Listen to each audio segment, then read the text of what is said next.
What's up, good people? What's up, good people? It's your boy, Dr. Leroy McKenzie Jr., the Impact Builder, coming to you from the lab. Welcome to another episode of the brand new suite, the brand new series. Brought to you by JNF Enterprises LLC. That's what we do here.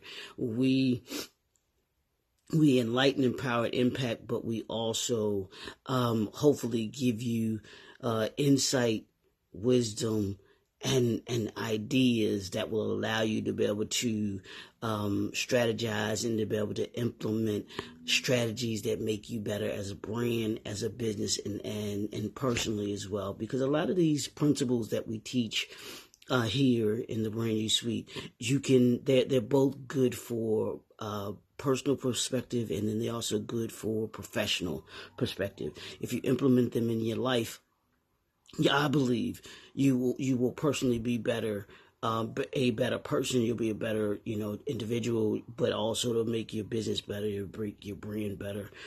Because I know for me, I have core what is called my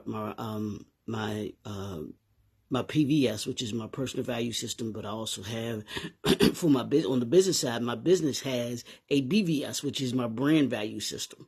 So hopefully you will have both in your life as well too. And those principles that I abide by both in my personal life and in my business life or brand life have to do with wisdom, vision, uniqueness, commitment, consistency, excellence, and also accountability. I try to use wisdom in the decisions that I make. I have a vision for myself. I have a vision for my brand has a vision. I have uniqueness. I try to be unique and not like everybody else. And same thing in my business. It's not about being like everybody else, not being what's trendy and what everybody else is doing. No, I'm going to do what I feel fits me. That's being unique. Committed. I'm committed to what it is that I do. My brand is committed to what we do.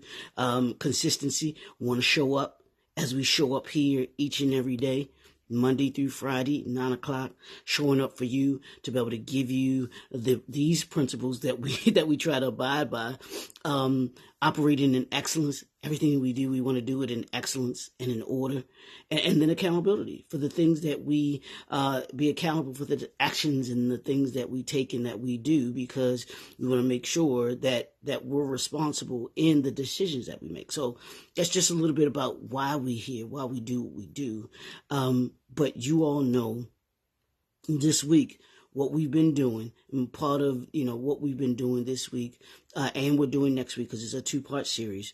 We're talking about the 12 principles of capital. So I'm going to do 6 this week and I'm going to do 6 next week. So I'll kind of combine 2 on Friday, when Friday comes around. I haven't decided. I might do 2 tomorrow, or 1 Friday. However, it kind of works out, for me, because I think these are important, aspects of capital that don't get talked about.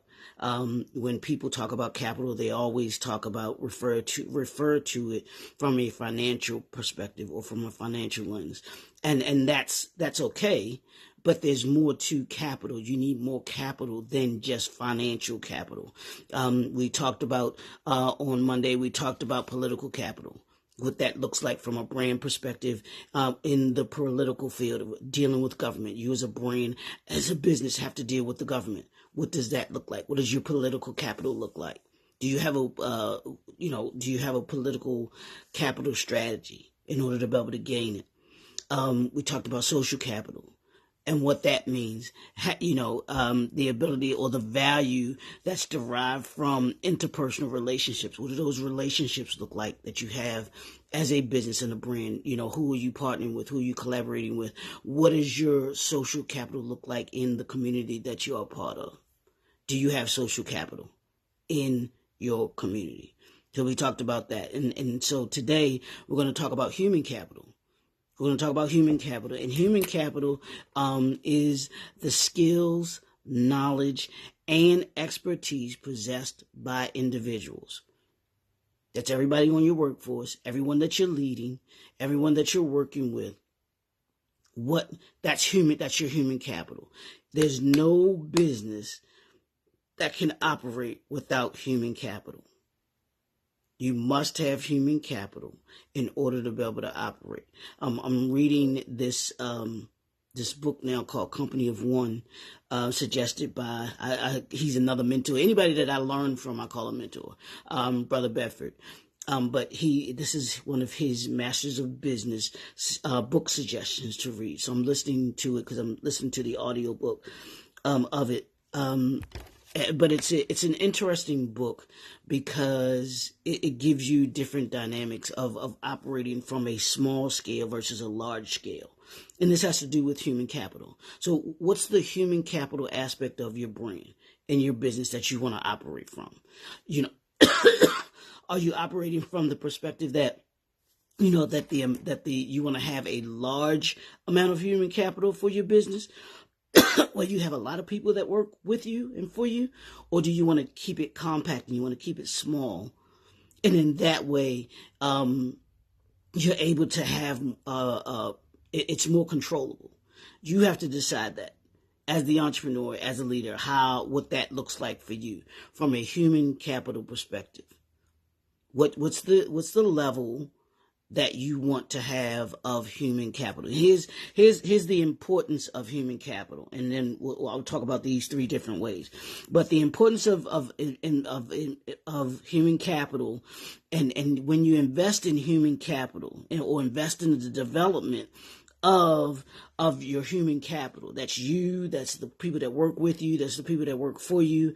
Here's what happens: you enhance the overall competency of those that work with you, that work for you.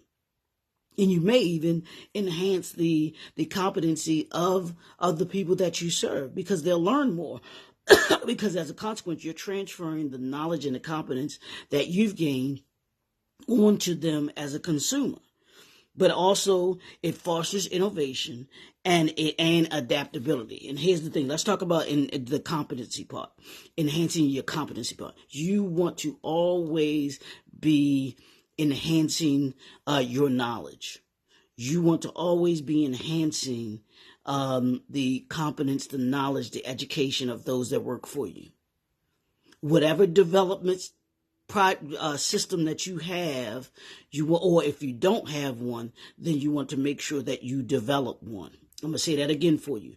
If you should always be wanting to enhance the competency of those that work for you, and even those that may work with you. And you do that by having a program in place where whether it's workshops, whether it's attending workshops, whether it's you creating workshops, whether it's you doing technology development days, whatever that is, in order to be able to enhance what it is that the people that work for you can do, so that they can do it better, they can do it faster, they can do it at a greater level. I talked about the word. One of my brand value system is excellence. You don't get to excellence by just doing things. You have to do it over and over and over again, and you have to use tools and that will give you the ability to be able to do it better, stronger, faster. That's what happens when you're thinking, oh, I forgot to say, y'all, it's Work for Wednesday. Yeah. You got to work for the enhancement. You have to have in mind, in place, what it is or how you're going to enhance those that work for you. How are you going to enhance your ability, your knowledge, your information? Have you thought about that? That's your homework for today.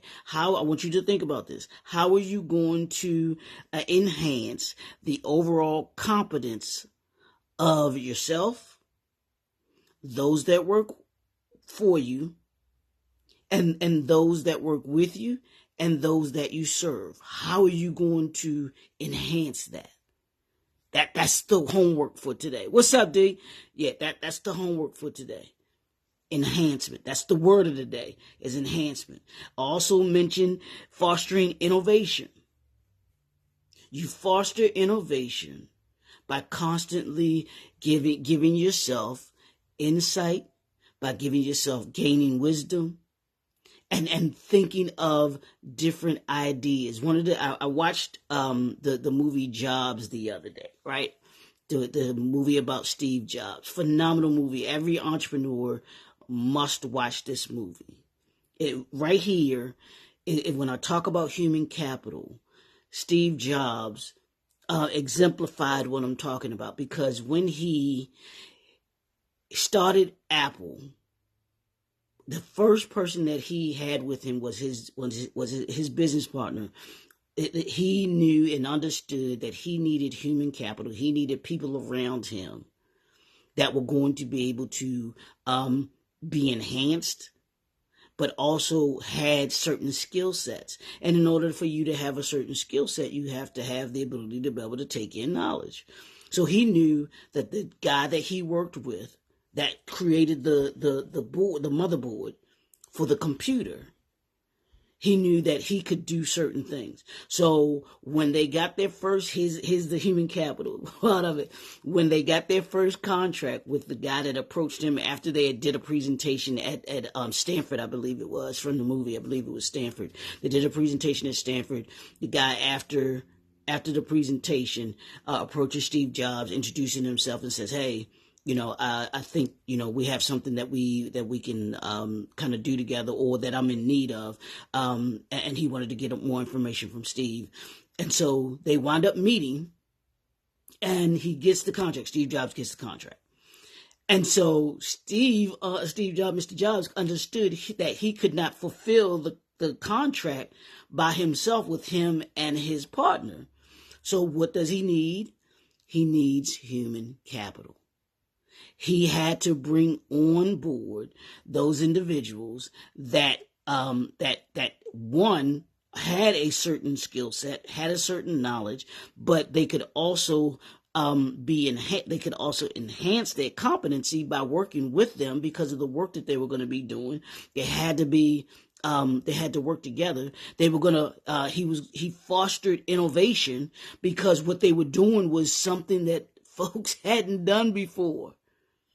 So they had to figure out a way of doing. They had to figure out the way of doing what they were doing with no blueprint, or as I say, no black print. They didn't have a black print. So they had to foster. Steve Jobs had to foster innovation. He fostered innovation through those that worked with him and that worked for him. His partner worked with him. Those that worked for him also he enhanced. And he also enhanced himself because he was learning as well, too. He had to learn how to do things. He wanted things done a certain way. Anyone that's watched Jobs knows that Mr. Jobs operated in excellence. He wanted the best of everything. He wanted the best, things, equipment that went into his products. He wanted to, and that's one of the things about Apple. Apple is going to use the best products to give you the best experience and the best product that they have to offer. So those things that go into making the iPhone, the iPad, all of those things, all of those different elements of it have to be at a certain level. And they don't get to that certain level without innovation, without enhancing the competency of those that work for them. And I truly believe that if you work for Apple, you get that. You get enhancement of your overall competence. You get fostered in innovation because you're constantly being allowed to be creative and want to be creative within the Apple dynamic, of course. And then the last thing is adaptability. Adaptability. Human capital has to have the ability to adapt. And it actually gives you the ability to adapt. As I was listening to the book, The Company of One this morning, it was talking about how, and I agree with this wholeheartedly, it was talking about how we as a business society, we've moved away from the connectedness that we have with our customers. the connection and communication that we have with those that we serve. And it's become, because they're replacing human capital with digital capital, if you will. And we're going to get into digital capital by the end of this week. We're going to talk about digital capital. And is digital capital hurting us or harming us? To me, human capital is always better than digital capital. I'm going to say it again. Human capital is always better than digital capital. Why? Because that very word that I just said, digital capital, does not afford you the ability to be adaptable. Try calling a company that has the automated services that they have, and you have a question or a problem that is not in that listing of what they solve. It can't do it.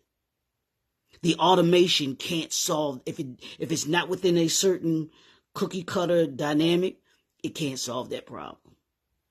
I'm calling my bank the other day, and I'm gonna put them on blast because it's ridiculous. It's the dumbest thing I've ever had to go through, and I think it's part of human capital. When I call in, and it has the automation, and the automation cuts off. It goes blank. I'll still be on the phone, but it actually cuts out. For whatever reason, I don't know what the issue is. I've told the bank about it before. I'm like, your automation system cuts people. It's like a service interruption. You know how your TV or your phone or whatever, when you walk from outside to inside, it spools. It's like that's what it's doing. And so, but if you have the human capital dynamic, you don't have to deal with that. It says, okay, if you want to do, this account, press 1, this account, press 2. Okay, I get that part. But there has to be a human capital aspect of that checks the system that you have that's working digitally, from an automation standpoint. There needs to be someone, human capital, that checks the system, because if there are people, I can't be the only one that is experiencing this. So to me, human capital will never be replaced. There will never be a time, from my brand perspective, that I am totally using automation, that I'm totally in this digital capital world. Yeah, are there going to be certain aspects of my company that is, that uses digital capital versus human capital? Absolutely. Because as long as it makes sense. You want to make sure that it makes sense. And for those entrepreneurs, listen to me, and leaders, listen to me, over the next 10 years, there's going to be, there's this shift, this moving shift from human capital to automated digital capital. So we've got to be careful. We've got to be careful that we do not lose the human capital aspect of our brands. And too many Fortune 500 companies are doing that. I'm just being real. They're doing that. And it, to me, it is going to be the demise of businesses if they continue on that trajectory. Human capital cannot be replaced by digital capital altogether. This is why you see in certain industries jobs being lost, or they're being replaced. Go into McDonald's. They're talking about they got robots, y'all. Robots doing the work of a cook at McDonald's. Yeah, flipping burgers. They said they got robots doing that. That's human capital that they're taking away, y'all. What does a robot have to know about flipping burgers, seeing the fries, and being able to take an order at the same time. Y'all do know that happens, right? And it just blows my mind that people, the entrepreneurs, that we're in, and I get it, technology is technology, and it's a good thing, but it can't be a consuming thing. I'm going to say that again. Technology is a good thing, but it cannot be a consuming thing. Don't get caught up in all the technology and it replaces. I get it. It can impact your bottom line. Just going to the grocery store, you see they got the self-serve lines, and I refuse to go to the self-serve lines because I'm not contributing to people losing their jobs. I need human capital when I go into the grocery store. I need human capital when I go in to buy my clothes at a Men's Warehouse or K&G, whatever store that I go in to get my shoes. And even that aspect of it, people are going, ordering stuff online. You don't even need and one thing that I'm not even going to go into because it's too long. I've been too long now anyway. But one of the things that when I have to deal with certain companies and they're fully automated and I can't get a human on the phone because because my problem is, like I said, outside of the dynamic of what the automated system can deal with. I try not to deal with that company anymore. You will not get my business if I can't do business with a tangible person. If I can't be connected to a human being. That's how much human capital means to me. So how much does human capital mean to you as an entrepreneur? And what part does it play in the aspect of your business? So think about that today. Think about your human capital. How important it is to you. And I want you to think about, over the span of the next 10 years, what part will human capital play in your business? Is it just going to be you, a company of one? Do you have people that work for you? Do you need people to work for you? Or are you one of those entrepreneurs that wants to be fully automated?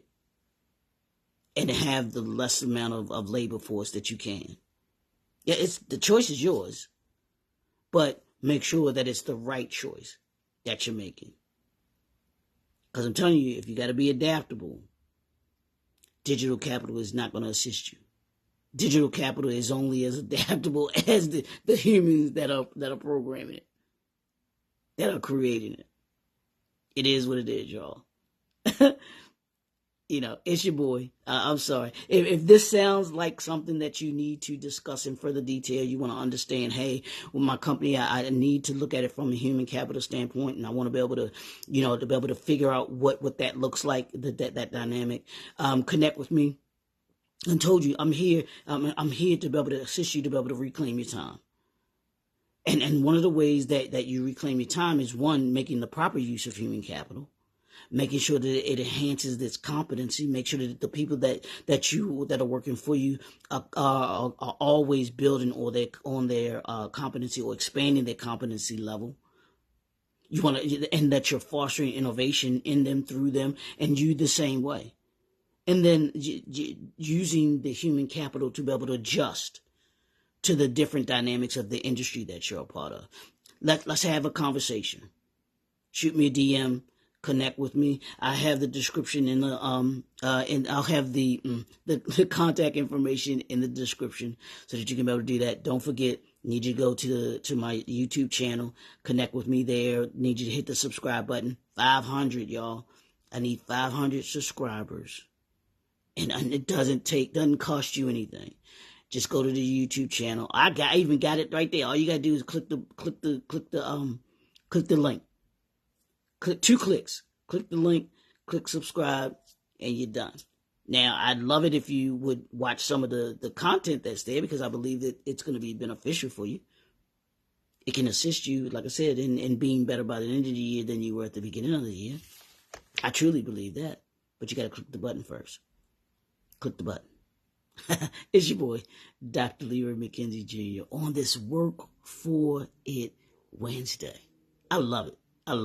Work for it Wednesday. Got my walk in. It's a beautiful day outside. Great day for a walk. So because it's cool. It's cool. It's not hot. It's not cold. It feels just right. You can go out, get a nice good walk in, get a nice sweat on, get your exercise in.